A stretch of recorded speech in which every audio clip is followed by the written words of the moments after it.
Hey everyone, welcome to Onyx Training Table. I'm Mark, and today I want to debrief an event that happened about a year ago now, almost exactly a year ago, last April, I think 24th, in Austin, Texas. And it was the shooting of a man named Michael Ramos in a parking lot of an apartment building when he tried to drive away from police. Let's set up the call for you. The original call was police officers got dispatched to this apartment complex that saying that a man was there with a firearm or a gun in his car in the parking lot. When they arrived, for whatever reason, they decided to contact this Michael Ramos, who was standing by his car, sitting by his car. And I believe there was another person, you'll see there's a passenger with him, either in the vehicle or next to the vehicle. And from the scene, the camera's perspectives that we have, you can't see the person; they're just a blurred out image.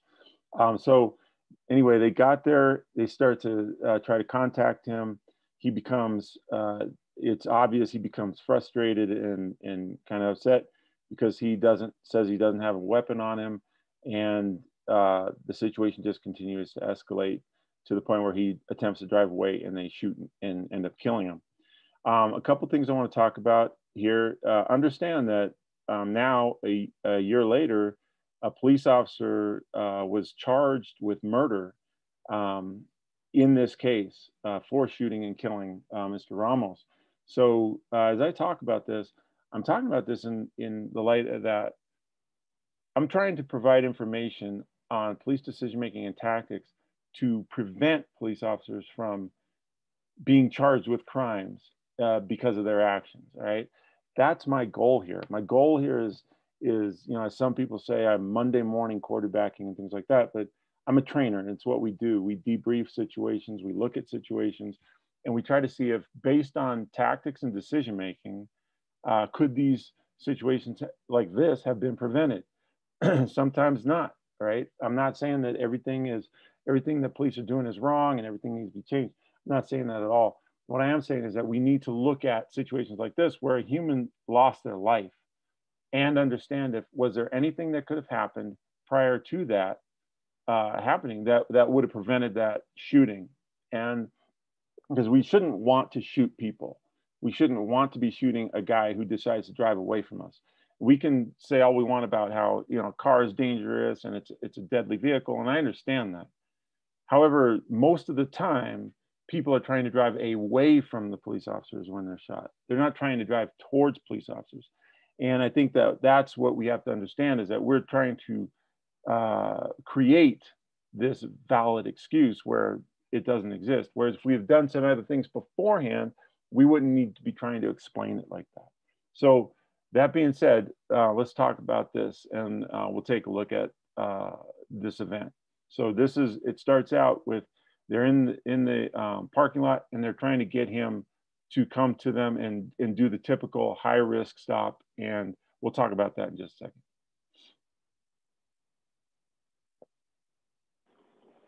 Step out of the car, walk out towards me. Come, keep coming, stop right there, I want you to lift up your shirt from your shoulders, turn around, slowly turn around in a circle, keep going, stop, walk towards me. Michael Ramos, you're going to get impacted if you don't listen. Walk towards me.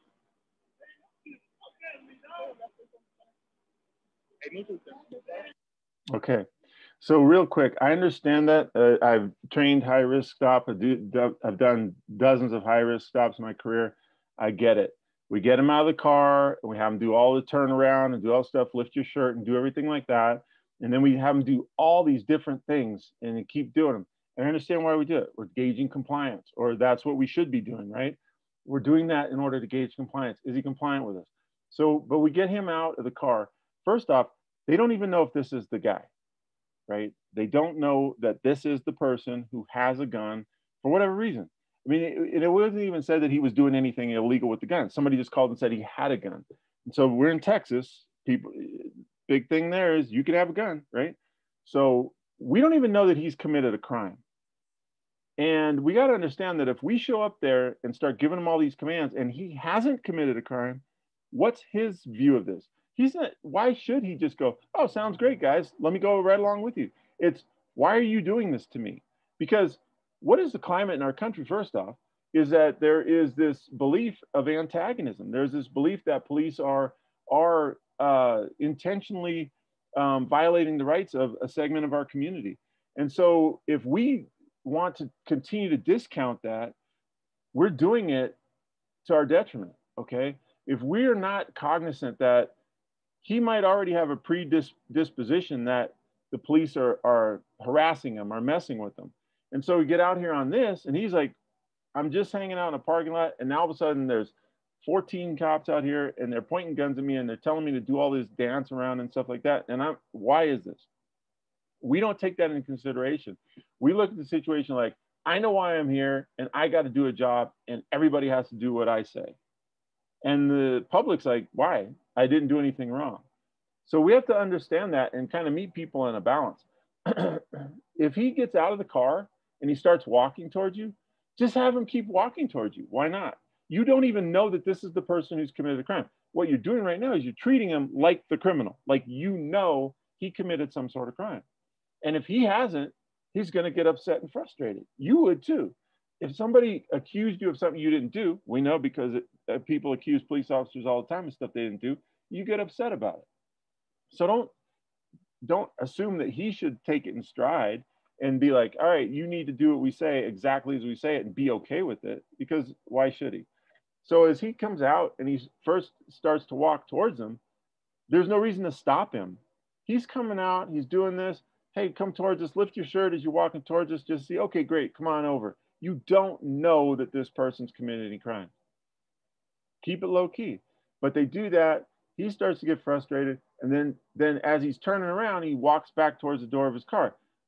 That's a problem too, you know. Have him come out and get away from the car. We see this over and over and over again, is that police officers deal with people at their car door. We saw this with Dante Wright in Brooklyn Center. The police officers went to handcuff him. They didn't move him away from his car door. They stood him by his car door. And this, what you don't want him to do right now is get back in the car. So the faster you can get him away from the car and to you, the better you are. If you keep him by his car and you have nothing, and this is going on, his natural inclination is to go to safety, which is his car. So some things to think about. And, you know, no, I'm not Monday morning quarterbacking this. I'm looking at this as to human behavior and what we do and how we think. So he's out here, he's getting frustrated. He's starting to move back to his car to safety. And then the police just continue to escalate it by now having to have more people start to yell at him. You have the one officer who's talking to him. He's locked on. They've established some sort of relationship, right? Albeit just very cursory. But now we don't need other officers interjecting and starting to distract him and antagonize him, because they're yelling commands, they're shouting at him. It's just too many voices going on. One person should be talking to him, and that's all that happens. Michael Ramos. Michael Ramos. Michael Ramos. Hey, listen to me, man. Hey, relax. Relax, Michael. I need you to turn around for me. Michael. Michael, listen to me, man. Michael, listen to me, man. Just listen. I want you to turn around for me, man. Turn around for me, Michael. Turn around for me. I'll explain it in a second. I can't explain it right now, Michael, but you need to turn around. Michael. Yeah.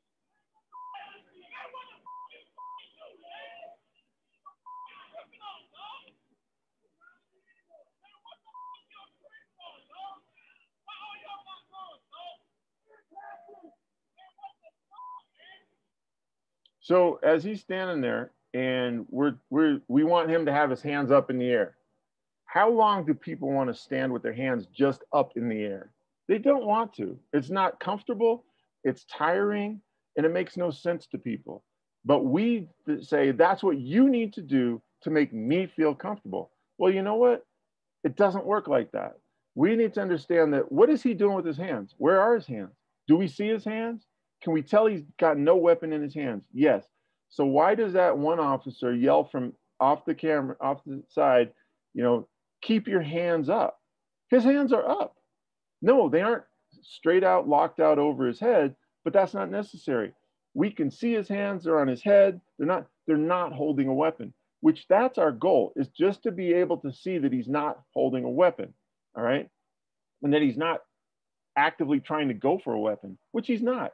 So to now say, you need to get your hands back up in the air because this is not satisfactory, now reminds him that we believe he's a suspect in a crime and that he's not. So he's getting indignant. And you see that how he's yelling at him. You know, he's cursing. He's saying, I don't have a gun. You know, you're tripping. What are you talking about? We got to move this along. They're stuck now right in this spot. They want him to do exactly what they say or they can't continue. And he's saying, why do I need to do exactly what you say? We saw this in the Trawick, the Kowalski Trawick shooting in New York. When the officers opened up the man's door of his apartment, and he's standing in his apartment holding a bread knife at his kitchen cooking, and they start yelling at him, you know, drop the knife, drop the knife. And he's like, why are you in my house? They never told him why they were in his house. They just kept saying, you need to drop the knife, you need to drop the knife. And he's like, why are you in my house first? We get stuck in this spot of thinking that the person has to 100% utterly comply with us, or we can't move on through this event. Whereas he's talking to him and he's yelling to him, he's got his hands up. We don't need to address that anymore. We're fine with that. Hey, you know, and he's like, why are you doing this to me? And they just keep going, you need to do these things. And he's like, tell me why you're doing this to me, essentially. And they just don't. So it's a frustration. And we have to understand where we start to cause that frustration. We're the creators of it. We think the person is this person that we're looking for, so they must know it. And so they're just trying to be sneaky and trying to be distracting and trying. But this person could honestly be going, why are the police now pointing guns at me and telling me to get out of my car? And so I'm just going to fast forward here till he gets hit with the less lethal.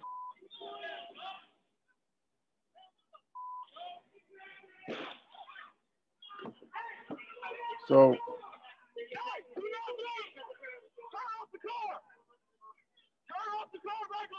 here's something to think about with less lethal.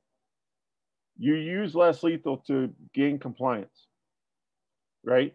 They think he's not doing what they want him to do, and so they're going to step it up and hit him with the less lethal. Okay, that's fine. What we have to understand is, what's the person going to do? Relief from pain. What's relief from pain here? So get in his car and close the door. He got hit with that thing and he says, ow, that hurt. I know how to solve this from them doing that again.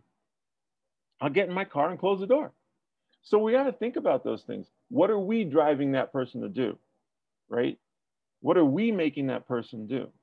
And so if we don't want that person to go in the car, we may not want to use that impact munition at that point, okay? If we don't want them to go in the car, the thing may be to do, if we have chemical agent less lethal and pepper balls or pepper ball type launchers, is to put some pepper ball rounds in that car so that he doesn't want to go in there. That's space deprivation, okay? That's a different thing to do. We may not, I'm not saying that's, but that's an option. If we hit him with an impact round, his relief from pain is to go away from it. Away from it was back in his car and close the door. So we have to understand what kind of reaction our actions are going to create in a person. Now, when he's in the car, this is where they don't want him to drive away because now they are convinced he must have the gun in his car. He must be up to no good because he's doing all the stuff to him that they're seeing as non-compliance. And so now they are definite that they can't let him go. They have to stop him. He's some sort of criminal now. And now they're starting to paint the picture in their heads that he's a violent criminal that needs to be stopped at any cost. Michael, get out! Hey, get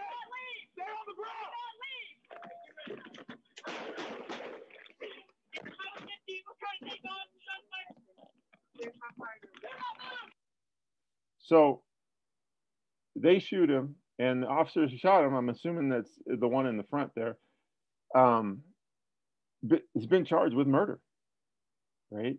So and you have to think about this. So we typically spin it that, you know, he was, you know, in fear for our lives because he could hit somebody. But what was he trying to do? He's trying to get away. So he didn't drive at the officers here. He didn't drive at their car. He drove and turned to try to go past them. So he's obviously not trying to hurt anybody. He's trying to go away. So why did they shoot? You know, no, they shot because they didn't feel like they could let him leave. And so this is a problem. Can they let him leave? Well, they feel so invested in this that they have to do it this way, and he's not paying attention to him, that now he must be the criminal.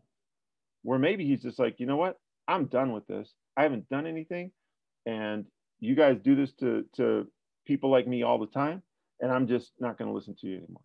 I don't have to. Okay. So I get it, all the stuff, and we can sit here and talk about, you know, well, he should just listen and he should just comply. But at the same point is, we're the trained professionals. What are we doing to make the situation better or to make the situation worse? And in this one, based on what they had as the information for their call, they stepped this up much higher, much faster than they needed to have an easily resolved situation in my 30 years of experience. So if they had come up, they don't know if he's the guy with the gun. They don't even know. Just come up with a couple officers. Hey, you know, look, can we talk to you for a minute? Totally different situation. But as soon as they come up with all the cars in a high risk stop and pointing rifles and guns and less lethal, and they're giving them commands from 14 different people, that situation goes from 1 to 8.5, like instantly. And he's sitting there trying to figure out what's going on. And now he's dead. And now a police officer is charged with murder. So as you look at things like this, as I present these types of debriefs, understand I'm not sitting here in a little vacuum just making stuff up. I'm looking at things based on decision-making tactics, based on principles, based on long-time concepts that we've had in law enforcement that seem to be getting forgotten, dismissed, discounted, or not passed on. There's so many concepts in here that were violated by these officers or not used by these officers that would have changed the outcome of this. Not could have, would have changed the outcome of this. So as you listen to these and you watch these, understand where I'm coming from.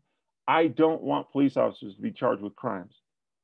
I don't want citizens to be killed when they shouldn't be. I don't know when that became controversial, but I have a lot of people making comments that, you know, I don't know what I'm talking about. I don't know. And I definitely do. I don't know much, but I do know police training. So this situation in Austin, when I first saw it last year, and that was my first question, and I've continued to look, and he had no gun in his car. And I've not found a good solid thing where the police said he had no gun in his car and he was not even the person they were looking for. But I have seen that the best I could come up with was that they believe there was no gun in the car. I haven't seen the police report verbatim.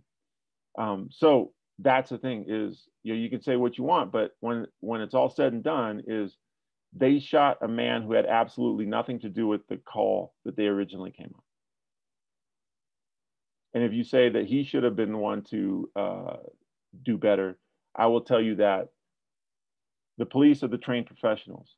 The public is not. The public can be emotional. The public can be confused, can be naive, can be ignorant. Law enforcement should not be. Thanks for tuning in. Hope you learned something from this. If you have comments, concerns, questions, let me know. And we'll see you next time on the training table.